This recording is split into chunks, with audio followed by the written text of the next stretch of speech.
Hello दोस्तों। आप लोग जानते हैं कि भारत पाकिस्तान के बीच जो युद्ध शुरू हुआ था उसको अंततः रोक दिया गया है। इसमें भारत को क्या हासिल हुआ, क्या नुकसान हुआ? भारत का युद्ध शुरू हुआ था आतंकवाद का अंत करने को लेकर कि हम आतंकवाद को नेस्तनाबूद कर देंगे, मिटा देंगे। क्या भारत ने आतंकवाद को मिटा दिया? नहीं। 22 अप्रैल को पहलगाम में आतंकी हमला हुआ था और लोगों ने कहा था, आतंकवादियों ने कहा था कि जाकर बता देना मोदी से कि हमने ऐसा किया है। कितना ज़बरदस्त उन लोगों ने चेतावनी दिया था भारत को। भारत ने युद्ध शुरू किया। भारत ने आतंकियों को निपटाने के लिए इतनी सारे सेना के मूवमेंट किए, एयरफोर्स के मूवमेंट किए, नेवी का मूवमेंट हुआ और हमारे भारतीय सेना का भी मूवमेंट हुआ। आप लोगों ने देखा कि किस तरह से भारत की सेना अपने जाबांज जो हौसले को लेकर आगे बढ़ रही थी। और भारत ने ऑपरेशन सिंदूर लॉन्च किया, जो हमारे भारत देश के बहन बेटियों के लिए सम्मान के लिए लॉन्च किया गया था। भारत शक्ति को दिखाता था ऑपरेशन सिंदूर। इससे भारत के लोग गौरवान्वित हो उठे नाम सुनकर। समझ सुनने में आया था कि ये मोदी के दिमाग की उपज थी और सेना ने इसे लॉन्च किया था। ठीक है, अच्छी बात है, बहुत अच्छा था, बहुत अच्छा निर्णय था और बहुत अच्छा नाम दिया गया। मैं तो सुन के गदगद हो गया दोस्तों। लेकिन भारत को क्या हासिल हुआ? भारत ने इसमें अपने हथियार को परखा। पहली बात, भारत ने हथियार को परखा। भारत ने अपने S-400 को परख लिया और युद्ध में उसको टेस्ट भी कर लिया। भारत ने अपने आकाश मिसाइल को टेस्ट कर लिया। भारत में उस बराक 8 मिसाइल को टेस्ट कर लिया। और साथ साथ भारत ने जो राफेल विमान लिया था फ्रांस से, उसको भी टेस्ट कर लिया। और भारत के टेरिटरी में रहते हुए उसने पाकिस्तान में, कराची में और रावलपिंडी में आतंकवादियों को धज्जी उड़ा दी उसने। और बहावलपुर में जो मसूद अजहर की पूरे फैमिली को उसने मार डाला भारत में रहते हुए। और देखा जाए तो भारत जो है वहाँ के रावलपिंडी तक पहुँच गया, लाहौर तक पहुँच गया। भारत उनके एयरफील्ड को नुकसान पहुँचा दिया और लगभग 6 एयरफील्ड को नुकसान पहुँचाया। और साथ ही साथ भारत ने उनके फतेह मिसाइल को भी मार डाला। पाकिस्तान ने जो ड्रोन तुर्की से लिए थे, भारत ने उसको भी मार गिराया। यानी 100% एक्यूरेसी के साथ भारत ने अपने हथियारों को टेस्ट कर लिया कि उसका हथियार कितनी कारगर है। मतलब हथियारों का मूवमेंट भी हो गया। नहीं कहते जंग लग गई थी सेना में, जो एक सेना शांत हो गई थी, सेना में एक जबरदस्त मूवमेंट ला दिया। मतलब एक जोश ला दिया, एक मतलब जो अटैक किया भारत ने और अपना जो बचाव किया, जो अटैक किया, दोनों रूप में भारत की जो प्रगति रही वह अभूतपूर्व थी दोस्तों। और इसको देखते हुए भारतवासी जो थे उन्होंने अपने मन में ठान लिया था कि शायद इस बार पीओके अब वापस आ जाएगा। 1947 की जो गलती थी उसे शायद मोदी जी सुधार देंगे। मोदी जी ही एकमात्र उम्मीद थे भारत के। और हमारे चारों तरफ जो वातावरण बन गया था वह बिल्कुल सटीक बन गया था। ऐसा लग रहा था कि अब पीओके आ ही जाएगा। और बार बार जो सीज फायर हो रहा है, बार बार सैनिक जो बलिदान दे रहे हैं, बार बार जो हमारे जम्मू कश्मीर के भाई बहनों के साथ जो मतलब घटनाएं हो रही हैं, देश से घटनाएं हो रही हैं, आतंकवादी आ रहे हैं, तमाम सेना वहां जुटी हुई है, शायद वो बवाल खत्म हो जाएगा। मतलब पीओके एक कैंसर बीमारी है, कैंसर बीमारी। उसको लेना बहुत जरूरी था। अगर एक बार वो आ जाता, पाकिस्तान अपनी औकात में आ जाता और पाकिस्तान के 2-3 टुकड़े जो होने थे, बलूचिस्तान, सिंध और जो उधर खैबर पख्तूनख्वा उसका था, अलग हो जाता। पाकिस्तान एक छोटा सा टुकड़ा बन के रह जाता। तो पाकिस्तान की तरफ से भारत को हमेशा हमेशा के लिए जो एक समस्या थी, युद्ध की समस्या थी, आतंकवाद की समस्या थी, वो निपट जाती, खत्म हो जाती। मतलब भारत आतंकवाद मुक्त देश बन सकता था, एक मौका था। और साथ ही साथ बांग्लादेश को निपटाने के लिए समय भी आ गया था कि उसका जो चिकन नेक को लेकर बार बार बोलता रहता है, उसको भी निपटा दिया गया होता। जब कदम आगे बढ़ ही गया था, सेना तैयार हो ही गई थी, मूवमेंट हो ही गया था, युद्ध शुरू भी हो गया था, तो उसको अंजाम तक पहुंचना भी था। भारत ने इतिहास में बार बार पढ़ा है कि जब भी उन्होंने दुश्मन को मौका दिया है, दुश्मन जो उसको दुगने शक्ति से वार किया है। भारत ने एक बार फिर कूटनीतिक रूप से अपने आप को नीचा कर लिया दोस्तों। भारत की जीत थी, भारत की जीत भी थी, भारत ने टेस्ट भी किया, भारत ने सब कुछ किया, लेकिन मेरे समस्या का देखा जाए तो भारत को जो भारत का निर्णय है वह सही नहीं है, और हमारे जैसे करोड़ों देशवासी होंगे जिनके लिए निर्णय सही नहीं था। आपने जब ऑपरेशन सिंदूर लॉन्च कर ही दिया था, सिंदूर किसके लिए था? भारत माता है, भारत माता को आप भारत माता करते हो, नमन करते हो, है ना, सब कुछ करते हो, और भारत माता के सर कहाँ पे है? आप लोग जानते हैं भारत माता का मुकुट क्या है, शीश क्या है जिस पर वो मुकुट पहनती है? वो हमारा जम्मू कश्मीर था दोस्तों, वो पीओके है, पूरा पीओके जम्मू कश्मीर भारत का मुकुट है और भारत माता का सिर है वो। अगर ऑपरेशन सिंदूर लॉन्च कर ही दिया था तो भारत माँ के माथे पर सिंदूर भी पहना देते, यानी पीओके को आज़ाद करा देते, और भारत को पीओके लेने का बहुत अच्छा समय था, और ऑपरेशन भी उसी के अनुकूल चल रहा था, समय भी हमारे अनुकूल था।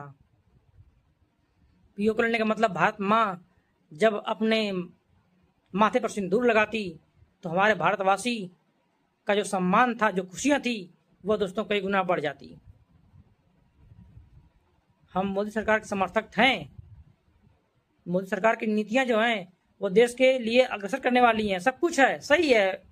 मुझे आज निराशा हुई सरकार से, व्यक्तिगत तौर पर मैं निराश हूँ, क्योंकि हम चाहते थे कि पीओके आ जाता, समस्याएं खत्म हो जाती और भारत माँ को आज़ाद कर देता भारत जो है आज, और भारत माँ भी अपने सिर पे सिंदूर लगाती, और जब सिंदूर शुरू हो गया था तो मुकुट भारत का सिंदूर लगाती और ऊपर एक मुकुट पहनती, एक अलग ही शोभा होती भारत देश की। लेकिन सरकार शायद एक बार फिर हार गई, अमेरिका के दबाव में आ गई सरकार, कोई कहे या न कहे जो भी है, लेकिन हमको लगता है कूटनीतिक रूप से अमेरिकी दबाव काम आ गया, और भारत ने फिर वही गलती कर दी जो 17 बार हराने के बाद पृथ्वीराज चौहान ने किया था। मोहम्मद गोरी को बार बार हराया, लेकिन उसे कमजोर समझकर बार बार छोड़ दिया, बार बार छोड़ा दोस्तों, और परिणाम क्या निकला? परिणाम ये निकला कि अंत में वो धोखेबाजी करके पृथ्वीराज चौहान को ही मार दिया, और पृथ्वीराज चौहान तो गए ही गए, साथ साथ पूरा भारत देश मुगल का गुलाम बन गया, और 800 सालों तक गुलाम बना रहा। भारत को आज भी गुलामी की मानसिकता से निकलने की जरूरत है दोस्तों, आज भी वह उसी जाल में फंसा हुआ है, और आज भी उसी ट्रैप में फंसा हुआ है जो विदेशी नचा रहे हैं भारत को। आप लोग बताइएगा कि आप लोग क्या सोचते हैं, मैं जो सोच रहा हूँ गलत सोच रहा हूँ, सही सोच रहा हूँ?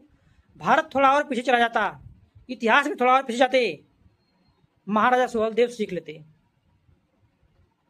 जब महमूद गजनवी बार बार अटैक कर रहा था भारत पर, और 17 बार अटैक किया सोमनाथ मंदिर पर, उसको लूटा, उसकी जो सेनाएं थी, जो लुटेरे थे, सेना थी, सैनिक थे, महमूद गजनवी तो 1030 में मर गया दोस्तों, लेकिन उसका जो भांजा था, जो सेनापति बना सैयद सलार मसूद गाजी, वह उन्हीं सेनाओं के साथ भारत को रौंदने का फैसला कर लिया।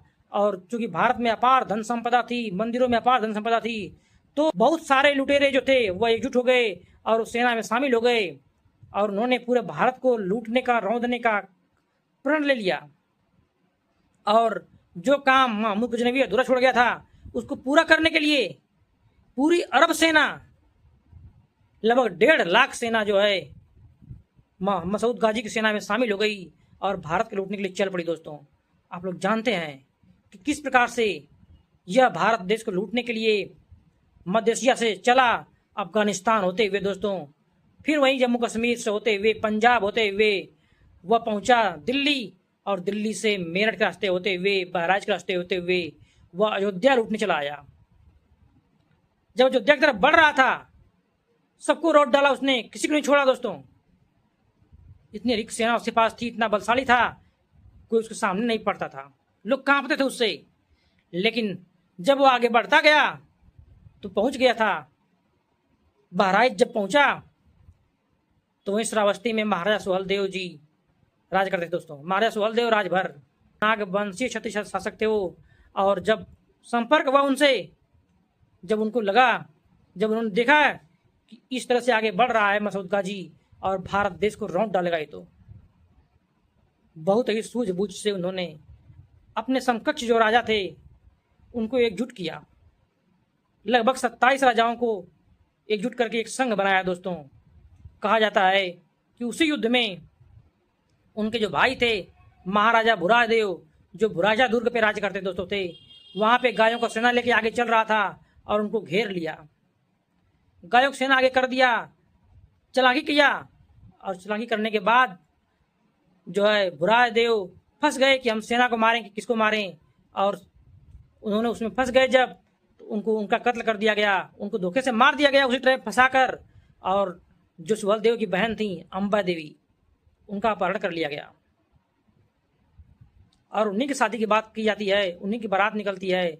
लेकिन जब सुहलदेव को मालूम चलता है कि वह शादी करने जा रहा है, सुहलदेव पूरा घेर लेते हैं और उस आतताई दुर्दांत आतताई आतंकी लुटेरे को, उसकी पूरी 1.5 लाख सेना सहित 10 जून सन 1034 को वही नानपारा के मैदान में चित्तौरा झील के पास में युद्ध होता है दोस्तों, भीषण युद्ध होता है। और महाराजा सुहलदेव एक एक को चुन चुन कर पूरे सैनिकों सहित नष्ट कर देते हैं मसूद गाजी को, और उनकी सेना के वीर जवान जो थे वह सभी मिलकर उसको नष्ट कर देते हैं। उसका अभियान खत्म हो जाता है और उठाकर उसको नदी में फेंक दिया जाता है दोस्तों। कुछ लोग तो यहाँ तक कहते हैं कि उसमें जो है कुछ भारत के लोग ही थे जो उसको ये बताए थे, कुछ भारत के जो अंदरूनी जो रहने वाले लोग हैं, धोखेबाज लोग, वही लोग जाके शामिल हो गए थे मसूद गाजी की सेना में, जो बताया था कि यहाँ के जो हिंदू लोग हैं वह लोग गायों को माँ कहते हैं, उसकी पूजा करते हैं, आप गायों को झुंड लेके आगे बढ़िए, वो हार जाएंगे क्योंकि वो गायों को वार नहीं करते। कहा जाता है कि इस युद्ध में जब सुहलदेव की बात मालूम चली थी तो उन्होंने काले कपड़े पहनाकर अपने 5 जवानों को उसमें भेज दिया था झुंड में गायों को। गायें भाग गई थी, भागने लगी थी, युद्ध शुरू हो गया दोस्तों। लेकिन वो 5 सैनिक जो मारे गए युद्ध में, चूंकि उन्हें मरना ही था, उन्होंने गायों को भगाने के चक्कर में अपने प्राण न्यौछावर कर दिए दोस्तों। आज वो भारत में डी बाबा के नाम से पूजे जाते हैं। गांव गांव के बाहर डी बाबा की मूर्ति लगी होती है और लोग उनकी पूजा करते हैं। और यहाँ तक कहा जाता है कि जो 5-6 जो थे इधर के, जो जाके उधर मिल गए थे, हिंदू लोग ही मिल गए थे। और जब वो लोग, चूंकि सुहलदेव से युद्ध हुआ तो वो सभी मारे गए, तो उन्हीं लोगों को सम्मान देने के लिए कहा गया कि ये लोग शहीद हो गए हैं और उनको सैयद की उपाधि दे दी गई, यानी सैयद बाबा और डी बाबा की उपाधि मिल गई। ऐसा माना जाता है कि वह हिंदू ही थे जो जाकर उधर मिले थे, भारत के खिलाफ लड़ रहे थे, इसलिए उन्हें सैयद बाबा कहा गया, सैयद कहा गया, शहीद हुए। ठीक है, शहीद का कॉन्सेप्ट वहीं से आता है दोस्तों, और वहीं से आता है डी बाबा कॉन्सेप्ट। भारत उसको भूल गया, उस वीर जवान को भारत भूल गया दोस्तों, लेकिन उन्हीं की प्रचिन्हों पे राणा प्रताप चले और अंत तक हार नहीं माने दोस्तों। और वीर शिवाजी ने उन्हीं को फॉलो किया और कभी भी दुश्मन कमजोर नहीं समझा। जब मौका मिला तब लूट लिए उन्होंने, जब मौका मिला तब धूल चढ़ा दिए उन्होंने। इसीलिए महाराजा सुहलदेव के साथ साथ जो है महाराजा वीर शिवाजी महान बन गए दोस्तों। लेकिन शायद एक बार फिर मैं लौटता हूं वर्तमान परिस्थितियों पर, कि वर्तमान परिस्थितियों में दोस्तों एक बार फिर देखा गया है कि सरकार, हालांकि सरकार ने इस बार छोड़ा तो है, उसको छोड़ा तो है दोस्तों, लेकिन उसकी गर्दन दबाने के बाद छोड़ा है। मैं यहाँ भी पूरा नहीं कर सकता कि भारत ने गलत किया है, ठीक है एक मौका दिया है, लेकिन उसके गर्दन पे पैर रख दिया है। सिंधु नदी का पानी रोक दिया, झेलम पानी रोककर गर्दन पे पैर रख दिया है। मजबूरी में वह गलती करेगा, और भारत ने कहा है कि अगर कोई गलती किया, आतंकवादी हमला हुआ, तो एक्ट ऑफ वार माना जाएगा, यानी वो गलती करेगा जरूर। मेरा यह मानना है, ठीक है छोड़ दिया, लेकिन उसके पैरों में रस्सी बांध दी गई है, वह उसी के आसपास घूमेगा और नदी का पानी खुलवाने का प्रयास करेगा। नहीं खोला जाएगा तो वो जो है गलती करेगा और भारत फिर उसको थपड़ियाएगा पकड़ के, फिर बीच में कोई नहीं आएगा। शायद कुछ ऐसा चालाकी हो, क्योंकि हमारे भारत देश के डिप्लोमेट बहुत आगे हैं।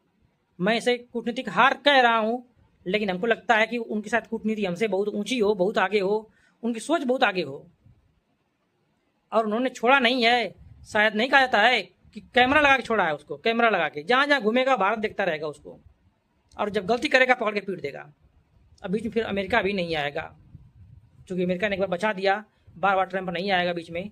और ट्रंप चूँकि उसकी मान रख लिया, भारत ने मान रखा है, ठीक है रख लिया, अच्छी बात है, लेकिन पैरों में चूँकि रस्सी बांध रखा है और उसके पानी रोक रखा है, और ये सबसे बड़ी जो है उसकी जो है धज्जी उड़ा कर रख दिया भारत ने। और भारत ने घुस कर उसके भीतर मार भी दिया है, इसलिए वह बार बार अब ये नहीं कहेगा कि हम जो है अटैक करेंगे, क्योंकि वो डर भी गया है। भारत ने उसको डराया भी है, धमकाया भी है, और उसका पानी भी रोक रखा है, और किसी भी आतंकवादी घटना को एक्ट ऑफ वार भी डिक्लेयर कर दिया है। इससे देखा जा सकता है कि भारत जो है बहुत कूटनीतिक रूप से उसको बांध कर रस्सी उसके पैरों में बांध दिया है, फिर उसे छोड़ दिया है दौड़ने के लिए। दौड़ बेटा, कहाँ तक दौड़ेगा, क्योंकि भारत को पता है कहाँ तक दौड़ेगा, जितनी लंबी रस्सी है वहीं तक दौड़ेगा ना। तो कुछ ऐसा ही होगा, ऐसा मुझे लगता है। थोड़ा इंतजार करने की ज़रूरत है, थोड़ा देखने की ज़रूरत है हम भारतवासियों को दोस्तों। इसलिए हमें लगता है कि आप लोग निराश मत होइए, ठीक है, निराश मत होइए। आप लोग जो चाहते हैं वैसा ही होगा, ऐसा मुझे लग रहा है। पाकिस्तान अधिक दिन तक अपने आप को नहीं रख पाएगा, और ये भी मालूम चल गया कि चाइना किस हद तक सहायता करता है। और आप लोगों ने ये भी देख लिया होगा कि तुर्की किससे जहाज पहुंचाता है और कैसे हथियार पहुंचाता है पाकिस्तान को, ये भी बात खुलकर सामने आ गई। भारत के साथ कौन है, पाकिस्तान के साथ कौन है, इस युद्ध से एक बात भी समझ में आ गई। क्योंकि भारत को आर्थिक नुकसान उठाना पड़ता बहुत ज़्यादा, इसलिए भारत को जो है कुछ सीखने की भी ज़रूरत है। जो कमियां रही होंगी भारत उसे पूरा भी करेगा, बीच में उसे पूरा करने का प्रयास करेगा। और बस हम भारतवासियों को इंतजार है कि कब पीओके भारत में आएगा। मतलब कुछ भी हो, आप पीओके को लाइए, और आप ही ला सकते हो, आपके अलावा कोई ला भी नहीं सकता। बस हम भारतवासियों की यही पुकार आप लोगों से है, आप इसे ज़रूर पूरा करिए। भारत ने बहुत कुछ सिखाया पाकिस्तान को, और हम सभी लोग बहुत ही उत्साहित हैं। सही है, थोड़ा इंतज़ार और करेंगे, लेकिन जब शुरुआत हुई है ऑपरेशन सिंदूर की, तो सिंदूर की कीमत को सरकार बनाए रखे। मैं सरकार से यही निवेदन करूंगा, और सरकार अपने अनुसार कार्य करे। हम भारतवासी सरकार के साथ खड़े हैं दोस्तों। बस इन्हीं बातों के साथ मैं अपने आप को यही विराम दूंगा। बहुत सारी बातें कहनी है, बहुत सारी बातें हैं जो हम कर सकते हैं, लेकिन कोई मतलब उसका नहीं है। बस जानिए कि भारत ने अपने हथियारों को टेस्ट कर लिया है, भारत ने अपनी क्षमता को टेस्ट कर लिया है, भारत अपने आप को बचा लिया है। 100% एक्यूरेसी के साथ भारत ने अपने आप को बचाया है दोस्तों। बस इससे बड़ी गर्व की बात नहीं हो सकती हमारे लिए कि हम अपनी रक्षा करने के लिए, हमारी सेनाएं अपनी रक्षा करने के लिए सक्षम है पूरी तरह से। अब चाहे चाइना भी आए तो भी चाइना डर गया होगा देखकर हमारे भारत की नीति को, भारत की युद्ध नीति को, भारत की युद्ध शक्ति को, भारत की सेनाओं की क्षमता को देखकर चाइना खुद डर गया होगा। वो खुद 100 बार सोचेगा भारत के खिलाफ आने में दोस्तों। बस इतनी तरक्की हुई है, मज़ा आ गया दोस्तों, बहुत मज़ा आया है। जय हिंद दोस्तों, जय हिंद।